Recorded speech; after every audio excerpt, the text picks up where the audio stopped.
The Maison Domino would become an objet type for Le Corbusier, an inaugural diagram that would allow him to develop a number of houses in and around Paris.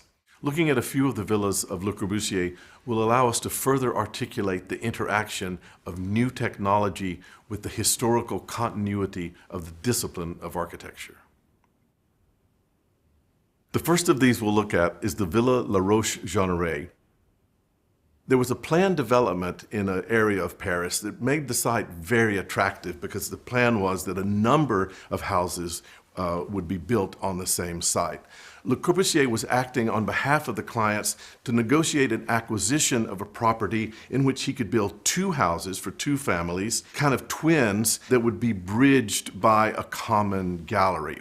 In the end, he was not able to obtain the pair of lots he wanted that would make a symmetrical entry.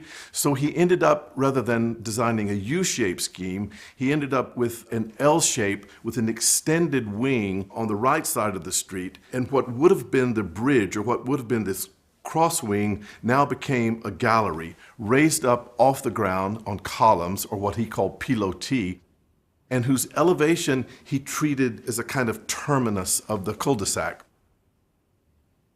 You approach the building toward this curved surface, and then you turn 90 degrees to the right to enter the La Roche house into a three-story hallway, a prism that has an area nearly equal to all the other major living spaces combined. So visitors come into this big entry hallway, then they mount a stairway at the far corner of the hall.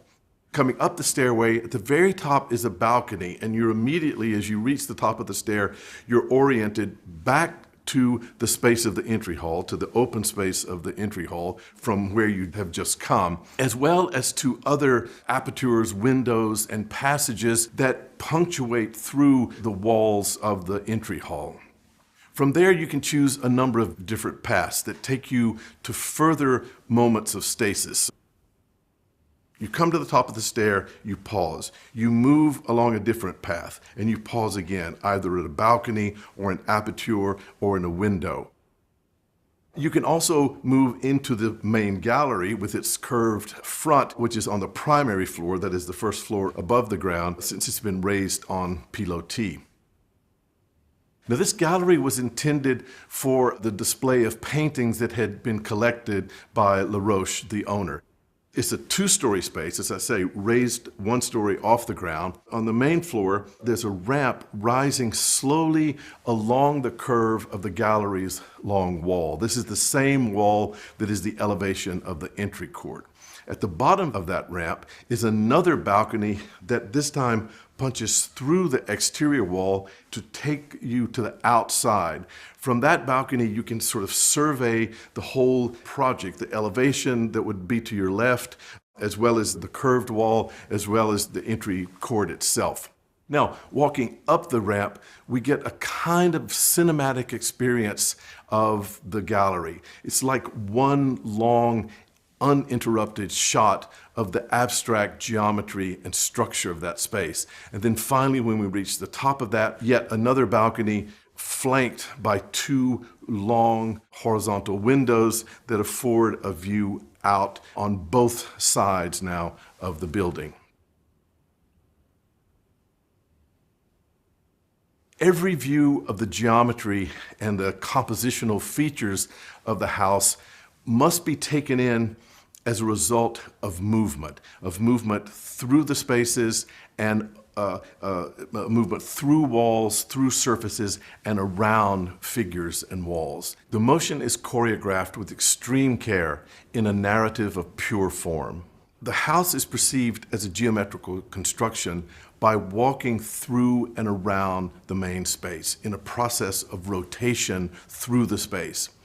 Then there are moments of pause in this movement that are usually designated either by a balcony at a handrail at which you come to rest, or perhaps by an aperture or a window where you come and register your body and measure it in that aperture, that creates these moments of stasis.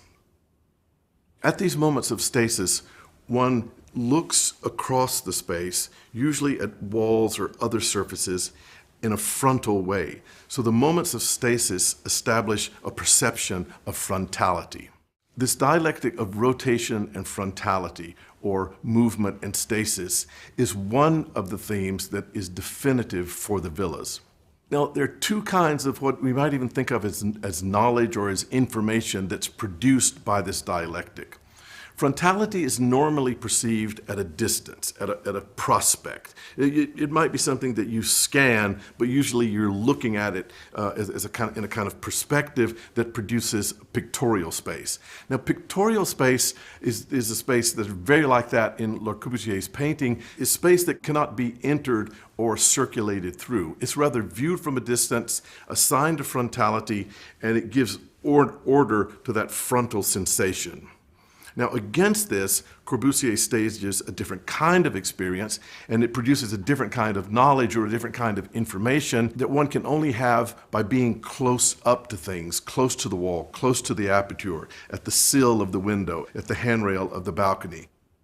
So it's close up, and it requires movement and rotation through and around space.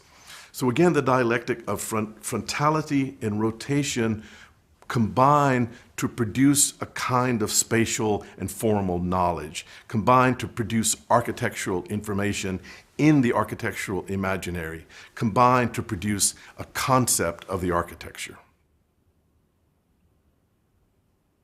While at Villa La Roche, Le Corbusier was able to explore some of the properties of the domino diagram, like the use of the reinforced concrete system, the horizontal slabs, which allowed a kind of free arrangement of program and circulation, the non-load-bearing wall, the relationship of the earth, where he explored raising some of the rooms on pilotis.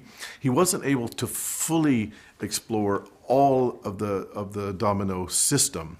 What he found, however, in addition to that, was a way of supplementing the system with a kind of formal vocabulary for architecture.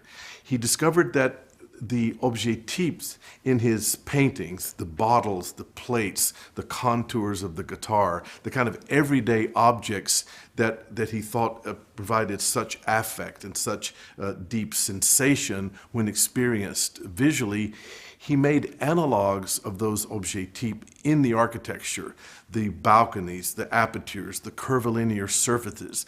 These became an architectural vocabulary that was analogous to the objectif in the paintings and supplemented the objectif of the domino system itself.